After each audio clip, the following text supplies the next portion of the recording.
आसिक गाँ उभय गाँ को जनइले ताले ग्रामवासी उभय ग्रामवासी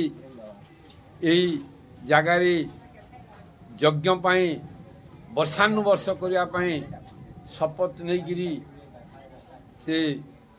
यही पोखरी जो अच्छी ये पोखरी से पहाड़ शिख पर्यंत एवं सुबोध चंद्र दास मुंडारू बाघदोली पर्यंत दान करी आ साधा कागज पत्र लेखा लेखी कर आम गछ काठ पत्र किसी काटबू ना जे जदि काटब से अलेख प्रभु द्वारे द्रोही हम बोल उभय खंड ग्रामवासी लिखित आकार बाबा को समर्पण कर दिन ठू कम हो बेसी हो अनेक झड़ झंझा अनेक वातावरण नहीं वर्षानुवर्ष अनुष्ठान चली वर्तमान अंचलवासी समस्तंकर सुदृष्टि एवं समस्तंकर सहयोग उभय ग्रामवासी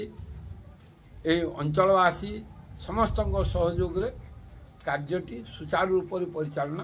करुछंती जो कर्मकर्ता माने भी अच्छी से माने तांकर तन मन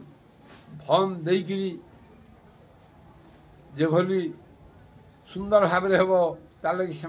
प्राणपण चेष्टा करी चली आउ प्रत्येक गाँव रू से गोटे महिमा ज्योति मंदिर निर्माण